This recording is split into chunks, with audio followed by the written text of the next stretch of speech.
tonight on CBC Vancouver News. That you are outdoor doesn't mean that you cannot transmit the virus. Concerns about outdoor gatherings as BC records more than 1,000 new cases of COVID-19. Also, okay, go for it. John gets the jab. Go for it. With the COVID vaccine supply wavering, That's it. BC's premier gets his first shot. The AstraZeneca product is safe. I've just had it applied to myself. And what do you say to people that think this is just the flu? Yeah, it's not. after another game is postponed, the COVID-ravaged Canucks are set to return to action on Sunday. This is CBC Vancouver News.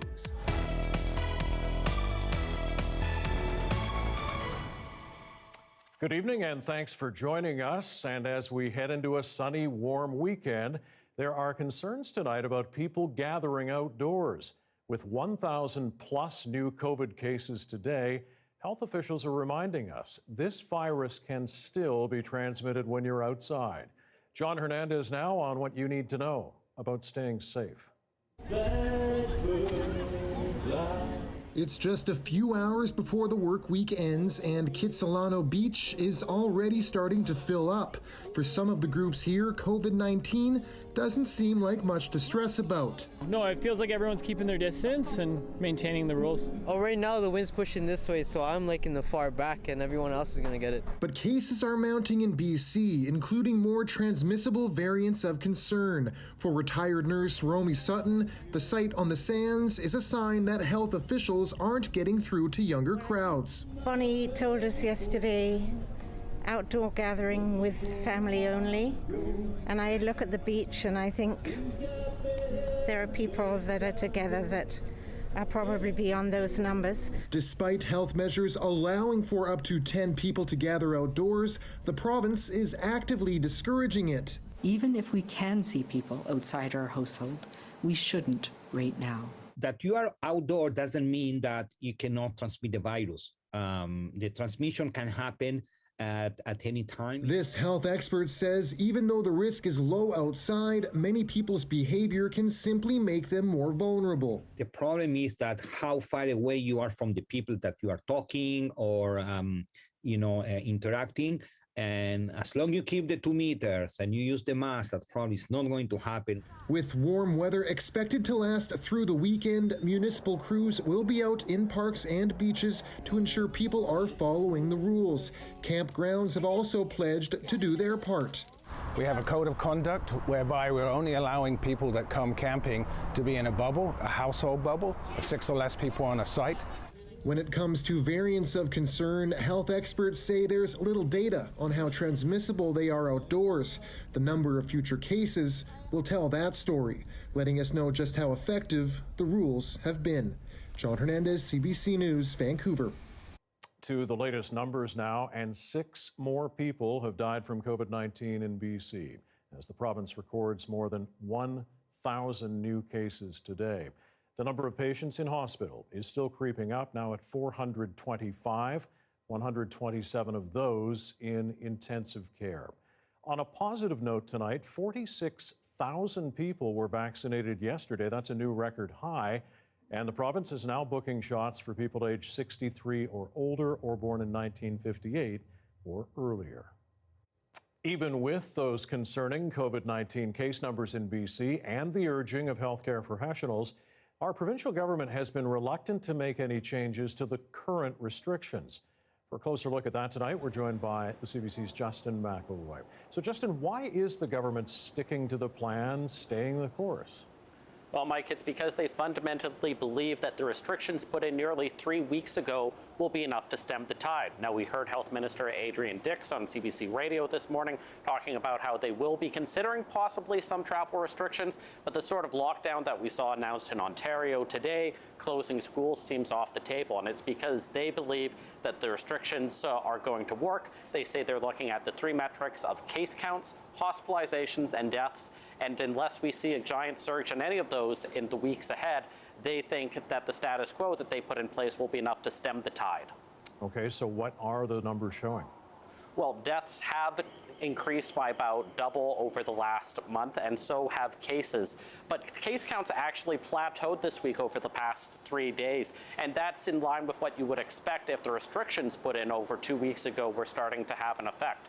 The big place of concern is hospitalizations. Those have continued to go up. They're at record highs, and we're particularly seeing a strain in Fraser Health, and they will probably go up again for the next few days because of the lagging effect behind case counts. But the thing that the province is focusing on is vaccinations. A record high number of them happened today, and if you take a look at this chart, now over 85% of people over the age of 80 in BC have had at least one dose. It's a rapidly rising number for people in their 70s as well, and we're starting to see case counts are down by about 75% among people in their 80s. They're starting to go down in people in their 70s. The province believes this balance that they have right now will be enough until the full effect of vaccinations comes along for other demographics. But again, much like a lot of this pandemic, we will have to wait over the next week to see whether the confidence of the government is borne out in numbers slowly going down. All right, we'll certainly keep an eye on that. The CBC's Justin McElroy reporting tonight. Thanks, Justin.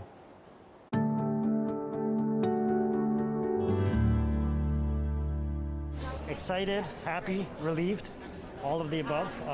Yeah, it's a good day. Yeah, we're really happy. Teachers in the Vancouver Coastal Health Region have started rolling up their sleeves to get their jab. As of today, all Vancouver school teachers and staff are eligible to receive their first dose. Coastal Health will start to identify transmission hotspots. Staff at schools will be contacted for their turns to book appointments.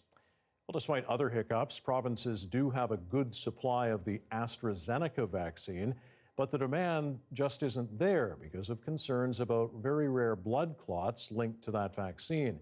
Even in hot zone provinces, Susanna De Silva shows us a troubling reluctance. Go for it. The BC Premier rolled up his sleeve for AstraZeneca. That's it? To try and convince British Columbians to do the same. The AstraZeneca product is safe. I've just had it applied to myself. My wife's slated to get her shot next week. The province says acceptance of the vaccine has been good. I probably have about 40 to 50 doses left. But this Vancouver pharmacist says not so. She still has half of the doses she received on Monday. Maybe 1 in 10? Yeah. Most people would just say AstraZeneca and just don't want to even continue the conversation. Maybe half of them I was able to get some sort of conversation going. She says many are worried by the reports of extremely rare blood clots and says some people are opting to wait. It's the same story elsewhere in the country. But we certainly have seen a significant decrease in the uptake for the remaining amounts of AstraZeneca in the last little bit. We don't burn through the AstraZeneca so quickly, and we just slowly chip away at what we have. This Edmonton clinic can give out 7,000 doses of AstraZeneca a day. They've been booking between 500 and 1,000 appointments. Alberta's health officer is encouraging people to sign up. Albertans between the ages of 55 and 64 are at least 1,500 times more likely to be hospitalized from COVID-19 than experience VIT after getting AstraZeneca. In Montreal this weekend, trucks with loudspeakers will be advertising pop-up AstraZeneca clinics, but there's worry it's an uphill climb to restore confidence. It's hard to put that genie back in the bottle. Once you've eroded trust, it takes a lot longer to rebuild it. And I think it's going to take a coordinated effort. Health Canada said this week as the third wave rages, the benefits of the vaccine clearly outweigh any risks. Susanna De Silva, CBC News, Vancouver. And Canada's overall vaccine supply remains on shaky ground tonight. One of our main suppliers is cutting back thousands of doses from an upcoming shipment. But as David Cochran reports, another drug maker is adding millions more to its delivery. It's another day of ups and downs for Canada's vaccine roller coaster. It started with bad news from Moderna, which announced it can't meet delivery targets. As a result, our next shipment will be smaller than expected, and we may see additional delays over the coming months. It means 550,000 doses won't arrive this month as expected, forcing health authorities to cancel thousands of appointments. There's also a warning that up to 2 million doses due this spring could be pushed into the summer. A grim start to what turned into a better day. This morning, I have some very good news to share about Pfizer. Canada has now signed an agreement with Pfizer for 8 million more doses of the vaccine. This is on top of what we have already purchased. The contrast couldn't be more stark. Moderna has struggled to meet delivery expectations since January. Pfizer, after a shutdown to upgrade its facility in Belgium, has been delivering like clockwork and boosting production to deliver bigger and earlier shipments. For next month alone, this will come out to about double the Pfizer doses we were originally expecting. All told, we'll be receiving 8 million doses in May and almost 12 million in June from Pfizer alone. Based on current vaccinations and existing supply, Pfizer alone should deliver enough doses for every adult Canadian to have at least one shot by the end of June. Moderna, AstraZeneca, and Johnson & Johnson will add to that for a total of 49 million doses set to arrive by Canada Day. David Cochrane, CBC News, Ottawa. And it's a dire situation in Ontario tonight. So much so that Premier Doug Ford is asking other provinces to send healthcare workers his way. But BC's health minister says with record hospitalizations here, workers can't be spared. We do have more capacity, especially in critical care than Ontario, and that's been evident throughout the pandemic. But right now, needless to say, and you talk to any doctors and any nurses and any health sciences professionals, healthcare workers in BC, we really don't have anything to spare to send to Ontario. Meanwhile, almost 2,000 people are in hospital there and a record 700 patients in ICU. Chris Glover has details tonight on strict new measures introduced today in Ontario. Other than food and pharmacy, this strip of the Danforth is full of closed shops. They continue to keep us shut down. I'll end up like the rest of the block here where it'll say for lease and for rent, and that breaks my heart a little bit. Now we know the stay-at-home order will be extended for 2 weeks until at least May 20th. The reality is there are few options left. The Premier says starting Saturday, all outdoor gatherings will now be strictly limited to members of the same household. All outdoor recreation, including golf courses, soccer fields, and playgrounds, will be restricted. I know it's been a longer winter, but now our summer is at risk.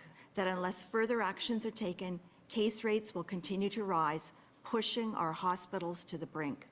All non-essential construction will be halted. Essential retail, including big box stores and grocers, will be capped at 25%. And perhaps the most dramatic step of all. Beginning Monday, we're setting up checkpoints at all interprovincial borders. Should an individual not have a valid reason to enter Ontario, they will be turned back. Today's news comes 2 weeks into the province-wide shutdown and a week into the stay-at-home order, and still, Ontario is breaking daily case counts and ICU admissions. Amid all of these restrictions, I just got off the phone with a doctor, and he said the frustration for him was when he did not hear today, and that is paid sick leave for essential workers, something that so many people in the medical community have called for so long. We did not get any new details on new supports for essential workers today. Chris Glover, CBC News, Toronto.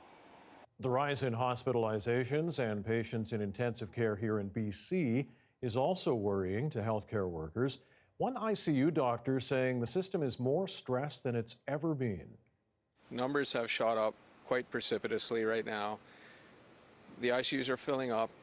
Patients are coming in a lot quicker, and they seem to be a lot younger and quite a lot more sick, which is putting quite a stress on an already stressed system in our hospital right now. Kanchi says this wave is unlike the first two. He says the younger patients coming into ICUs are requiring critical care and ventilators. He's asking us to respect current restrictions until vaccines can help control this crisis. Well, the captain of the Vancouver Canucks has a message tonight. Do not underestimate COVID-19. Bo Horvat says he unwittingly infected his wife with the virus after a variant swept through the hockey team. And the National Hockey League has adjusted the Canucks' schedule again to give players more time to recover. Our Dan Burr joins us live with more on that tonight. Dan, first, how is Horvat and his family doing? Bo says he's feeling a lot better, but he's one of the lucky ones. The virus now confirmed by management to be the variant first identified in Brazil hit 21 players and several staff. Head coach Travis Green was infected. He still hasn't returned to practices. Horvitz says he infected his wife, though their infant son Gunnar has not been tested. He says she's starting to recover and people need to take this virus very seriously. Last thing I was worried about was coming back on the ice and playing hockey at that point.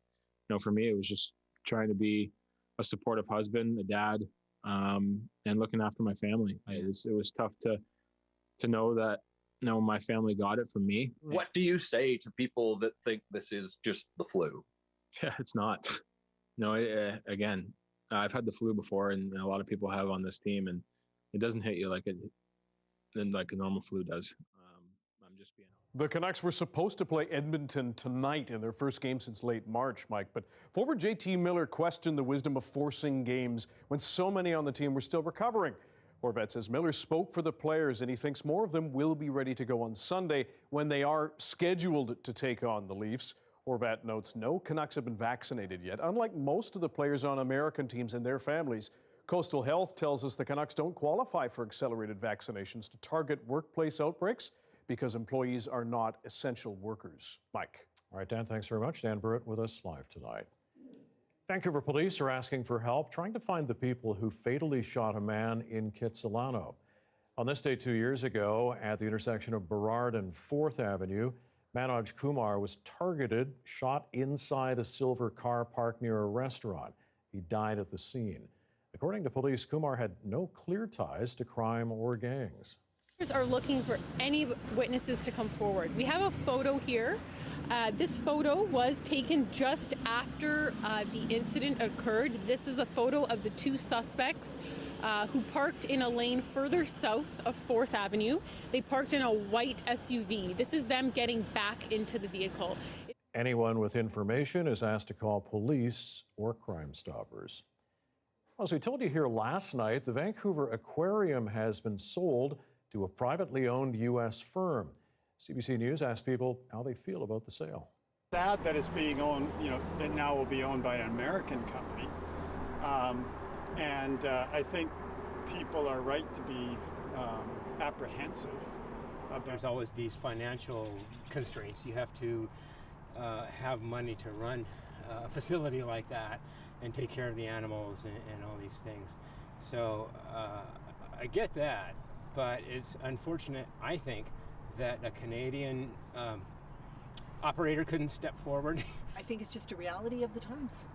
So it's sad, but there's lots of sadness around us. The Vancouver Aquarium will be the American company's first Canadian venture.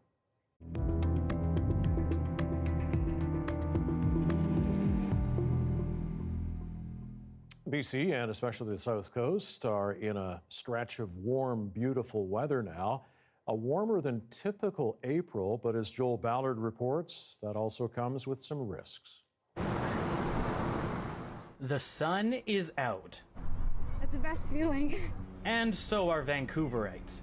Perfect weather equals packed parks. It's been really cold for the winter, but we can finally get some sun out and, enjoy the weather. Yeah, I mean, this is why we live here. This is just what we deserve after all. After all this, hard time we had. I feel a lot happier today for sure. And the warm sun and blue skies aren't going anywhere. This ridge of high pressure is holding pretty steady, especially over the coast, and we're going to see temperatures continue to climb into the weekend. Thursday's weather broke records around the province, and we can expect more of that. But with all this dry, warm weather comes risk. Wildfire risk. The Chilliwack Fire Department continues to extinguish hotspots from a blaze Thursday off of Highway 1 that grew to 18 hectares. The department says it's now under control, but we are in perfect wildfire weather. With the warmer temperature predicted for this weekend, our fuels are a lot more susceptible to drying out. We haven't really received a lot of rain throughout the province, and so we're looking at grass fires and quick spark ups. Right now, there are 15 small but active wildfires across British Columbia. 5 of them are new, and 10 of them are classified as under control. 9 of these wildfires ignited over the past 2 days. It is important to note that a lot of these spark ups that are occurring are human caused because we haven't had any lightning yet, which means that these fires are 100% preventable. We are now fully in wildfire season, and Hall is warning everyone who comes out for some fun in the sun to also take care. Joel Ballard, CBC News, Vancouver. Johanna Wagstaffe here now, as Joel just said, and as you said last night here, we truly are in wildfire season. Yes, it has started abruptly. I want to show you the wildfire danger rating for today. This time yesterday, most of the province was green with a few pockets of moderate to high. Look at today's. Almost everyone under a moderate and with some pockets of high in there. So it did not take long for that to jump up. And as we heard from BC Wildfire Services, things are ripe to spark up very quickly. And also interesting that she noted we have not seen the lightning strikes, and that is true. Under that high pressure ridge, it's been blue skies. I am watching a cold front, though, that will move through part of the province this weekend. I'll talk about more of that later, but that may bring some gusty winds. 16 right now in through YVR, 23 in through Abbotsford. That cold front is not going to reach us this weekend. Look at these highs across the south coast for tomorrow, across Metro Vancouver anyway, hitting the mid-20s. I actually think tomorrow will be a degree warmer than where we're at today. YVR is still likely to register in the high teens, but downtown Vancouver, anywhere away from the water, even 3 to 5 kilometers, you're going to be hitting the 20s, and UV index is looking high.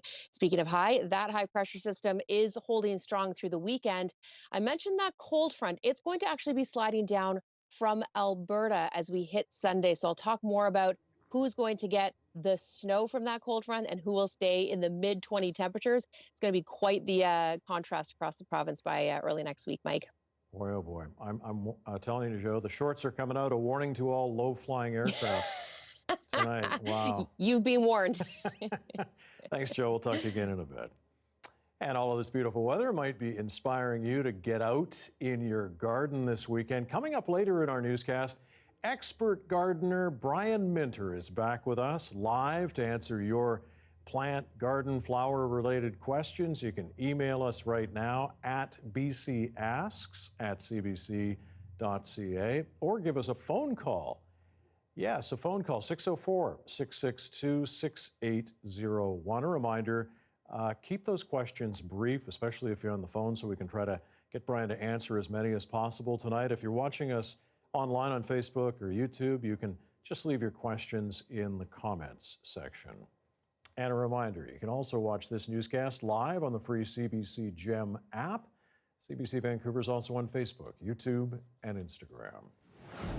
A tense 3-week trial, dozens of witnesses. The Chauvin trial wrapped up testimony. Coming up, what's next as we head towards closing arguments in this high-profile case.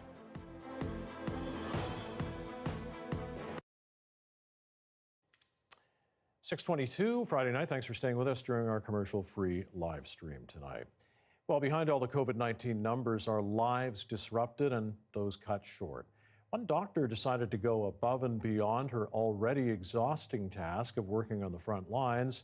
As Sandra Abma shows us, the physician is creating art to bring comfort to families of those who died at the Ottawa hospital.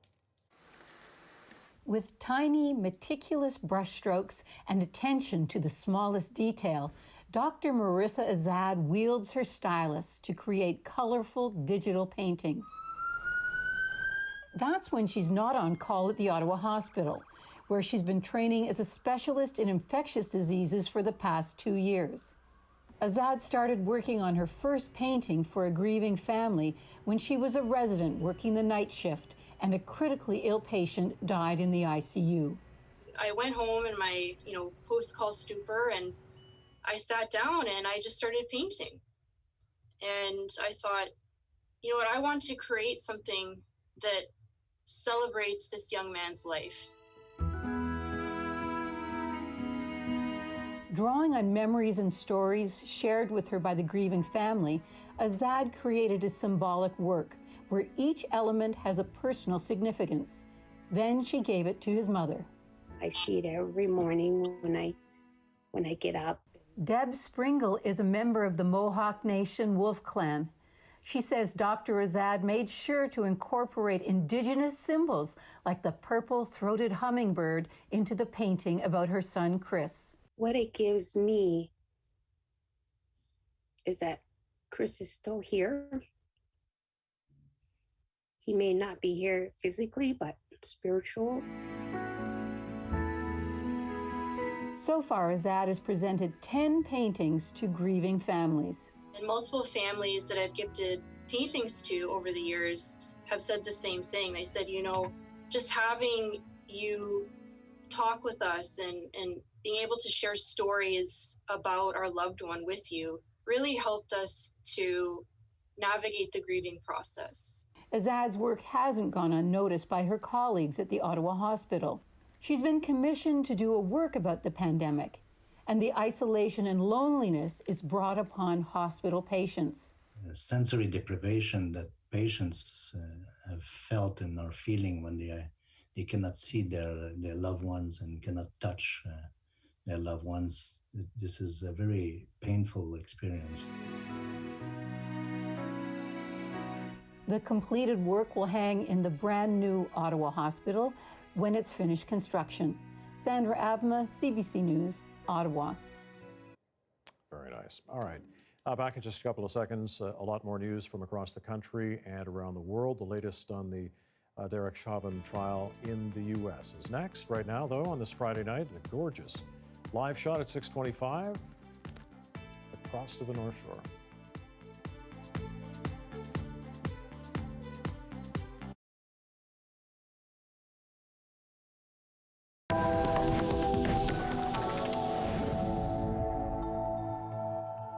The defense rested this week at the trial of Derrick Chauvin, the former Minneapolis officer charged in the death of George Floyd.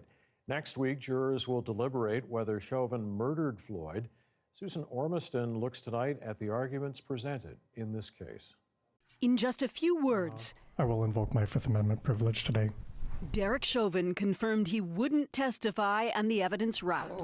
After 38 witnesses to convict, the jury must be persuaded of one key thing. That Chauvin's conduct was a substantial contributing factor to Floyd's death. Ted Samsel-Jones is a law professor in Minnesota.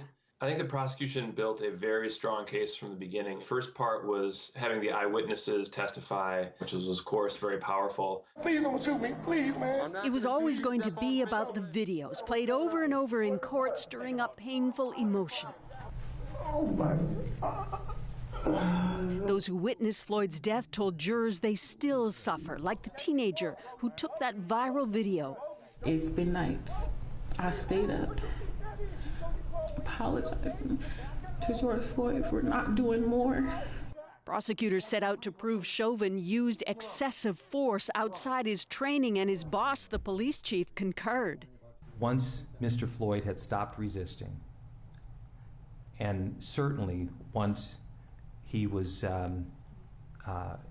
in distress and trying to verbalize that, that should have stopped. That's never happened in American history.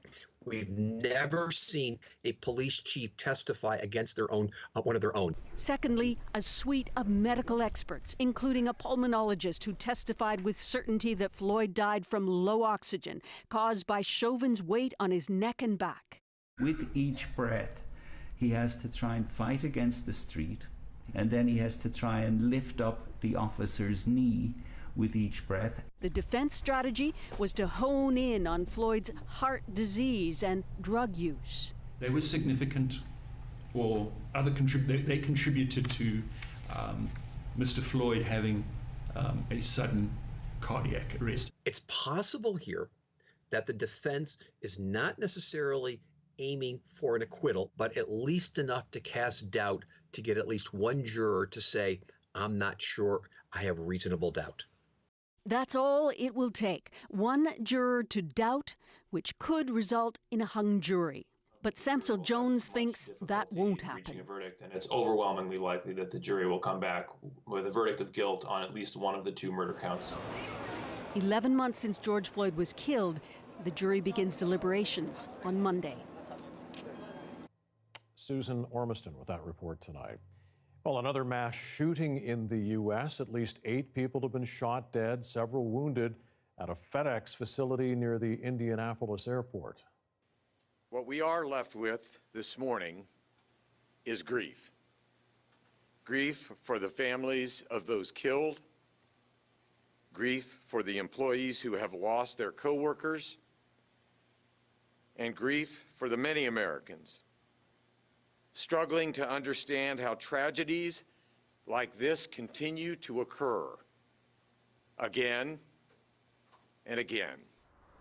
The gunman reportedly started shooting randomly at people in the parking lot before entering the building. Police say the 19-year-old suspect, a former FedEx employee, was found dead inside the facility, apparently from a self-inflicted wound. Authorities are trying to now figure out the motive. Back to Ontario, where extreme measures are being put in place to try to keep people out of hospital. Borders closed, new police powers, strict orders to stay at home. We're going to take you there next.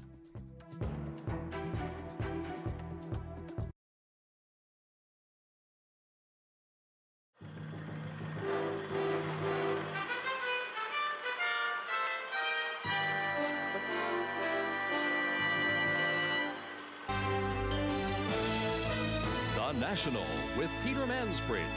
A decision today on the fate of the ancient forest in British Columbia's Carmana Valley. The BC government is prepared to allow logging on half the land, but the other half will be preserved as a park. The valley on the west side of Vancouver Island has been the subject of a long, bitter fight between environmentalists and loggers. Today's decision, though, has not satisfied either group.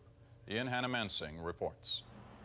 This small forest with the tallest trees in Canada has become a symbol of the battle between logging and preservation in British Columbia. McMillan Blodell wanted to log about 90% of the Carmana Valley. Environmentalists wanted to preserve it all. Today, after months of waiting, the provincial government announced a compromise. Half of the valley will become a park. The rest could be logged after extensive environmental study. I think that when the majority of the people of British Columbia take a look at this decision, they will realize that we have reached a good decision and a balanced decision. But for the environmentalists who have fought for Carmana, the reaction was disgust. Cannot divide it in half, just as Solomon couldn't divide that baby in half and protect that whole system. The baby will die. The compromise was not well received in the logging town of Port Alberni either. If there's 50% being saved there, you know, what's the next decision going to be 50%? And if that continues throughout this region, the job loss is going to be quite heavy. It seems likely the emotional debate over the Carmana will not end with today's decision. At least one environmental group has vowed to step up its publicity campaign to try to convince the government to save the rest of Carmana and to double the area in British Columbia which is preserved from logging and mining. We're in big trouble here. We've got to get our act together and create wilderness systems that work. And this kind of talk we might have been able to say it in the 30s, 40s, and 50s, but in the 90s, it's time to change. Meanwhile, McMillan Blodell has already announced that saving half of the Carmana will cost 150 jobs, and more preservation will mean more unemployment. If it lessens that sufficiently, then some operations will have to be contracted. There won't be any logging here for a while at least. The government says there is no deadline for the environmental studies, but it says it may take at least a year. Ian Hannamansing, CBC News, Vancouver.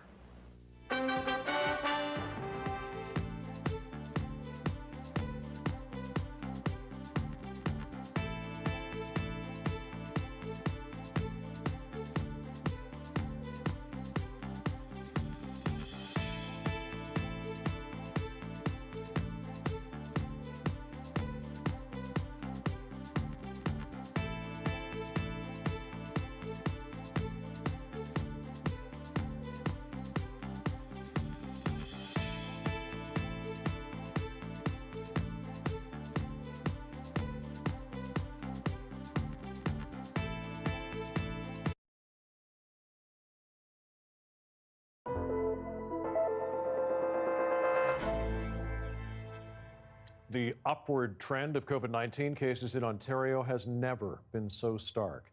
Today, the number of new cases set another record for the province more than 4,800 for the first time. And as Katie Nicholson reports tonight, the province is bringing down new sweeping restrictions to try to turn back the tide. Ontario's pandemic numbers have never been this bad. It's hard. We're stretched. We're tired. This doctor, already overloaded, now doing all she can to train more much-needed staff for intensive care. I'm scared that we won't have enough people. So under the scenarios... And new modeling today shows the worst is yet to come. And our progress is both frustrating and frightening. With current measures in place, the numbers project by the end of May, 10,000 new COVID cases a day, more than double today's tally. Staring down the barrel of a COVID catastrophe, the province today extended the current stay-at-home order to 6 weeks. And more needs to be done right now. And announced new restrictions effective midnight. Non-essential construction for things like shopping centres and office towers will grind to a halt. Much construction will continue, including residential. Box store capacity now down to 25%. All playgrounds to close. No more golf, soccer, or basketball. Outdoor gatherings limited to one household. The Ontario border will close to Manitoba and Quebec, but remain open to workers who have to cross. And police will have enhanced power to crack down on people, even pulling cars over to make sure the trip is essential. If you are not willing to comply, then you are breaking the law. The fine for non-compliance? $750.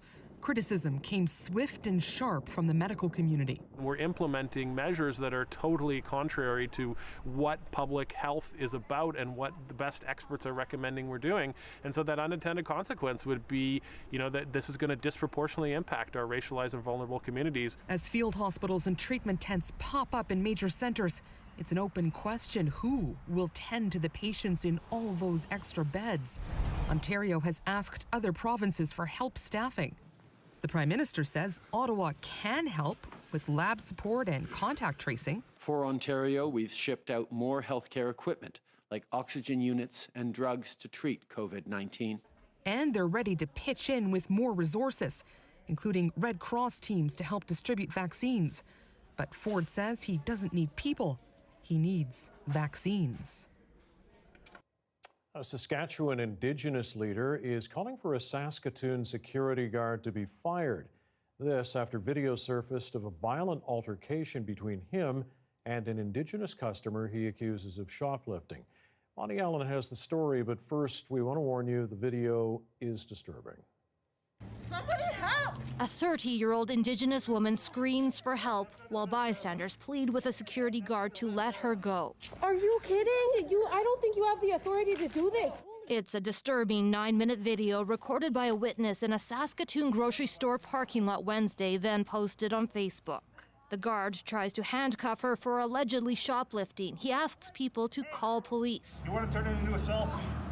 You're assaulting me! Bystanders beg him to let police handle it. The altercation escalates and the woman punches him. Leave me alone! Then he throws himself on top of her inside her vehicle. The chief, who represents all the First Nations in Saskatchewan, says the woman is still distraught.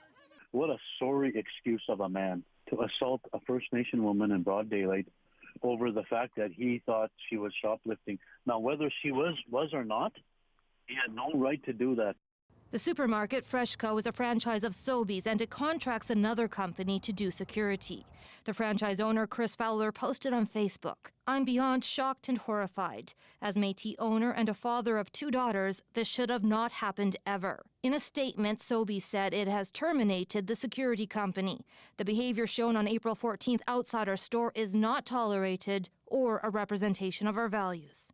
Had that been a non-First Nation woman shoplifting or not, do you think he would have done that? Went to that extent and assaulted her? Cops are coming, let her go. Call them again, let them know I'm bleeding, I need help urgently. Saskatoon police did respond. The security guard was treated for injuries by a paramedic. Police say the woman refused medical treatment and was taken into custody. She's been charged with assault and theft under $5,000. There are no criminal charges against the security guard, but police say the investigation continues. Bonnie Allen, CBC News, Regina. Well, the weather is warm. Your green thumb might be itching to get going, but Brian Minter is coming up to answer all your questions and also issue a warning that's just ahead tonight.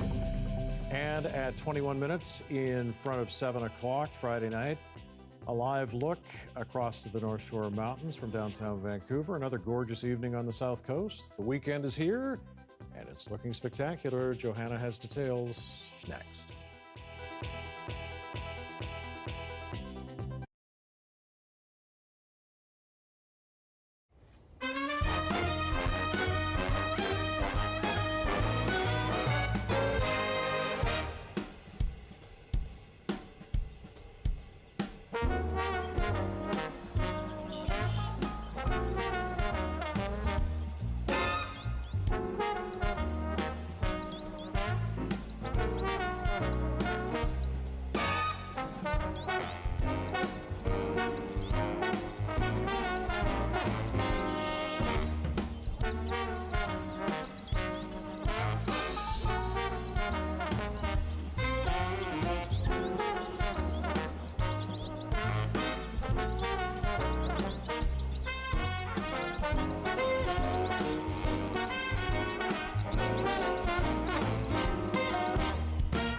All right, we'll get to all your gardening questions with Brian Minter right after Johanna's forecast. The weekend is here.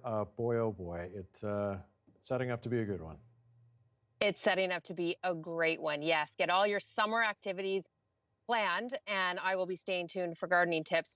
We're breaking records again across the province. Take a look at the latest numbers. Unofficial, Environment Canada will probably be releasing the full ones tomorrow, but I just took a look, and hotspot across the country.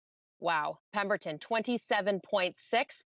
We're seeing heat all the way down south of the border once again and in through the interior. getting close to the high 20s. High pressure is locked in place. It is shifting down slightly as we head into Saturday afternoon. So Saturday might actually be the peak of the heat for the south coast. But watch that cold front make an appearance. Oh, I skipped ahead. I got so excited. I can go back. I can do this. There we go.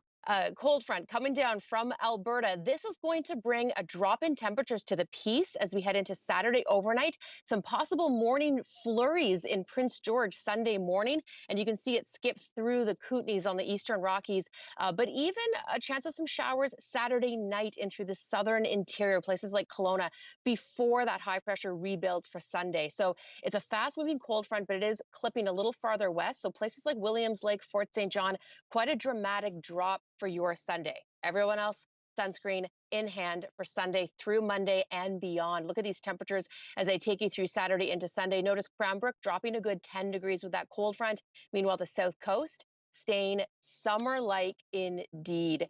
We've got high pressure bringing those temperatures up right through early next week and well into Monday and Tuesday. At this point, we're seeing some cloud cover move in for midweek, but Mike, no chance of the rain or no real significant rain in the forecast right through until Thursday. Mike, that's our best chance of seeing any showers on Thursday. I'll keep you posted. It's a gorgeous weekend until then.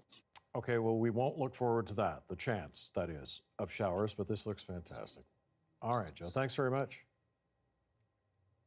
So it has been, and it's going to be a week of gorgeous weather with, as Joe says, even more to come. And for many British Columbians, that means it's time to get out the gardening tools. Many have already. Our gardening columnist, Brian Minter, is here to take your questions and help set you on the right track. Hi, Brian. Let's get right to the questions. We got a lot of them. First and foremost, when can I plant my tomatoes outside? You know, the $64 question. Patience. I always suggest patience. Everything I've said has been wrong because of the weather. I say wait until we get those nice warm evening temperatures around 10 degrees Celsius. Well, guess what? It's 10 degrees Celsius. But somebody very cleverly in the news said, just hold on a bit here. We have some cold stuff coming in, and we all know that April can go sideways on us and cold and so on.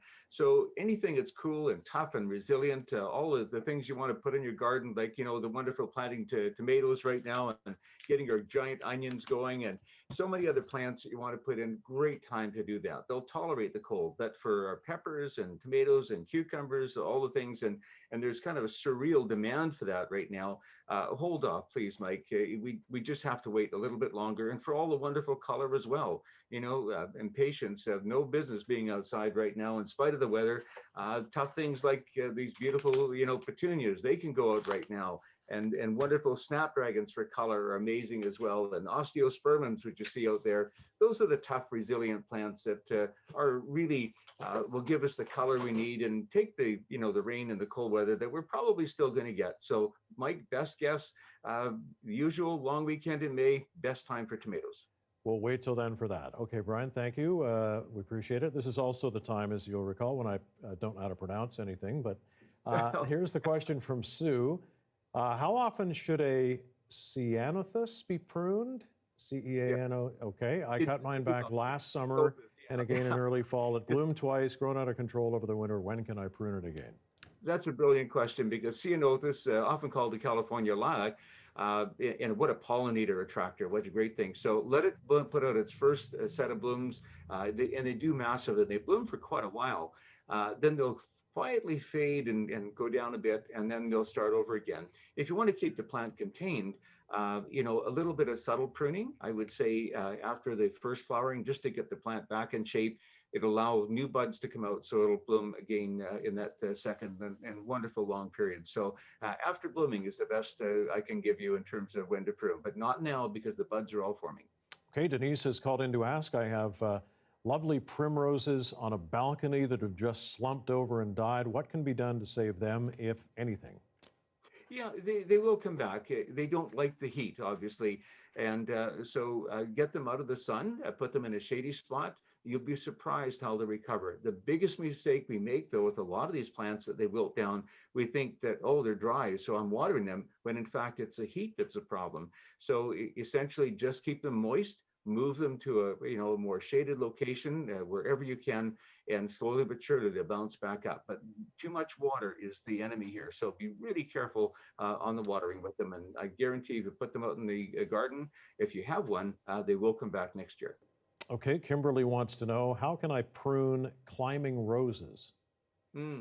Great time to do that, and it's awful confusing here, but we have to understand that last year's vigorous growth is going to perform the most amazing flowers for us this year. So what I would do right now, and you've got a lot of older sticks and so on, look at your nicest, healthiest new growth from last season and save 4, maybe 5 canes, spread them out or espalier them up on a fence or trellis, whatever you have, and then get rid of everything else, because those 4 or 5 canes will be a wonderful array of color as they continue to grow and bloom. So that's really the simplest way to explain that. Okay, Bonnie is pleading to know, how do I revive a perennial that has died over the winter? You know, a lot of perennials, are funny. Many haven't come out of the ground yet. They're doing a speed drill right now with all this warm weather, but we have to be sure it's actually dead to begin with. We give up on them, but actually dig down with a trowel carefully, because perennials do die down. They're mostly herbaceous, and feel the root. If you can just dig down a wee bit and squeeze the root system, if it's gone, it's going to be soft and it just mushy. You know that a plant is gone. But if it's still firm, the root system is good and firm, then I think there's a good chance that the plant will come back. But again, with perennials, making sure, especially over the winter, they're in well-drained soil, so the rainfall we do get, and so much of it over the winter, gets away quickly. And that's the #1 cause of so many of the demise, so many of our perennials, is just too much water. Okay, Brian, Dennis is asking or saying, I have 5 blueberry bushes that I planted 8 years ago, bountiful harvest last year. Apparently, Dennis did some pressure washing on the deck, used a lot of water. He says, do you think I leached all the nutrients out of the soil? If so, what can I do to get them healthy and producing again? Because they're not producing flowers. Good question. They at this point here, I don't know whether how much got on there, but I'm not sure whether they had, because often when you power wash, you have an adjustment to put soap with it as well. If that in fact happened, get the hose out and saturate the area, so dilute the amount of soap that was actually in with that cleaning. And other than that, I would say put some extra bark mulch. They love fir hemlock bark mulch around, just mulch around. They love that. And it's a good time as they're starting to grow, and many of them starting to show buds already. I would put, it only has 8 of them, use some timed release balanced fertilizer, something like an Osmocote, 14-14-14. The beauty of that fertilizer is, and placed right around the drip line of the plant, they will feed continuously for the next 5 months, and you don't have to fertilize again. So that's what I would do right now. Okay, very good. Rio asks, how much should you water tulip bulbs pre and post planting? When I was in Holland a few years ago, representing our country at a special event, it was really cold in April. It was brutally cold off the North Sea. But the growers were irrigating their tulips. That actually surprised everybody. That's a great question, because they do need to have up moisture. The secret, though, is right now, while they have the green foliage along with the blooms, they only have that very brief window to build up next year's flower in the bulb. So yeah, that's a smart comment. Make sure they are moist at all times, so the leaves stay healthy, and the bloom's finished.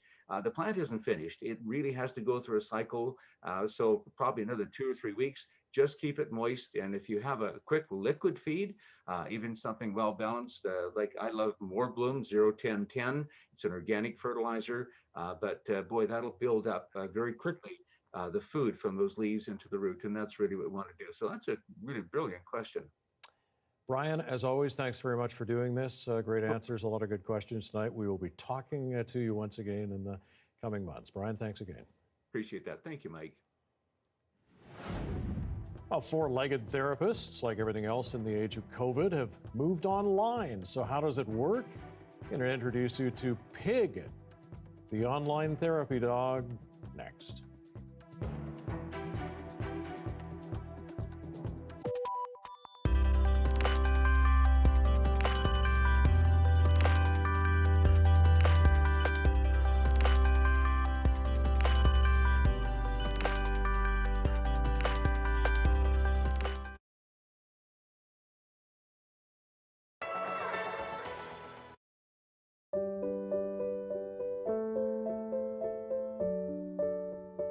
Again at the Crossroads really explores Union Station as a place that people are going through every day, and yet also has this really rich history. And so I wanted to explore the station as well as its intersection with the Black community. Alika Hall is the curator of the exhibit, featuring the works of 3 artists, including Jordan Sook. His piece, titled "Thank You for Keeping Us on Track," is a tribute to Black Canadian railway porters, who in 1917 formed the first Black railway union in North America.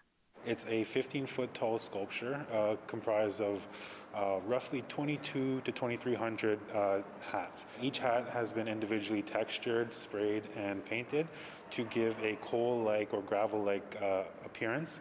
So from far off, it looks like a mound of texture, but as you get closer to it, you realize that it's a pile of hats. What did you want it to convey? I wanted this work to convey a feeling of confidence, a feeling of self, a feeling of community and collectiveness. I definitely feel that I have a spiritual connection to the work, being a Black male myself, in that, 100 years ago, it's very likely that I could have worked on this very railway. But what's beautiful about each of the hats representing a railway porter and their families, these are people who push for change in their everyday lives, right? They were just regular working class folks. And too often we don't know those stories, and we don't realize how much of their very existence meant that, society had to adjust and change.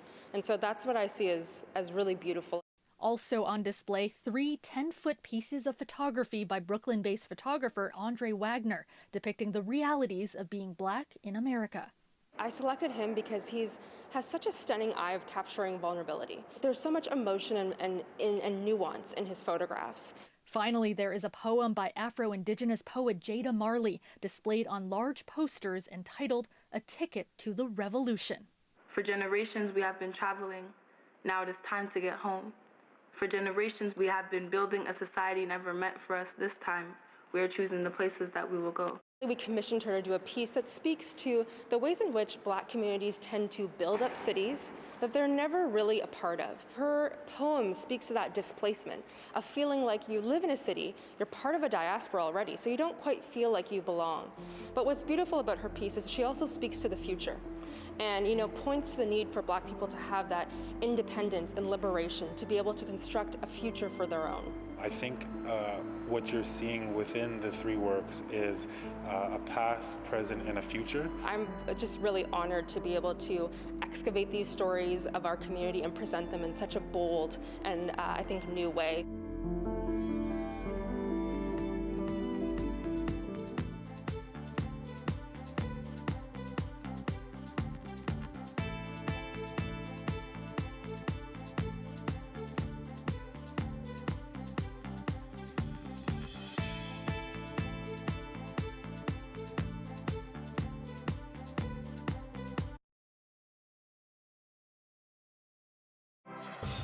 Hi, I'm Amy Bell. Here's what's in your CBC Vancouver inbox. Join CBC Vancouver's Gloria Makarenko at the 2021 Because Mothers Matter Awards on May 5th. Celebrate the resilience of mothers during the global pandemic at this year's awards. And the Doxa Documentary Film Festival is May 6th to 16th. Enjoy thoughtful and engaging documentaries, panel discussions, and more, all from the comfort of your own home. Learn more at doxafestival.ca.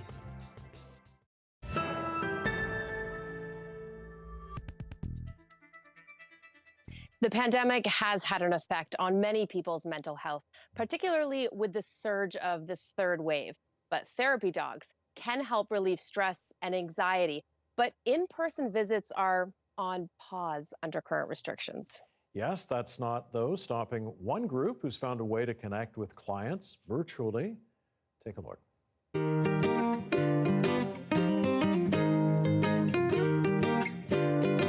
Could you please give me your paw? Can you give me your paw? Thank you. That's so nice. And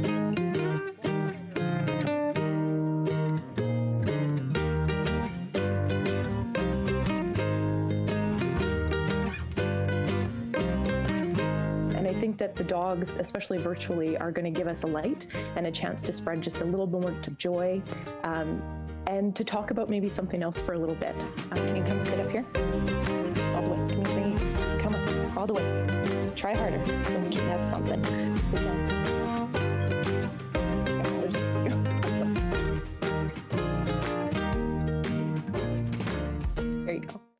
love it. That's great. And look at you. Look at you too.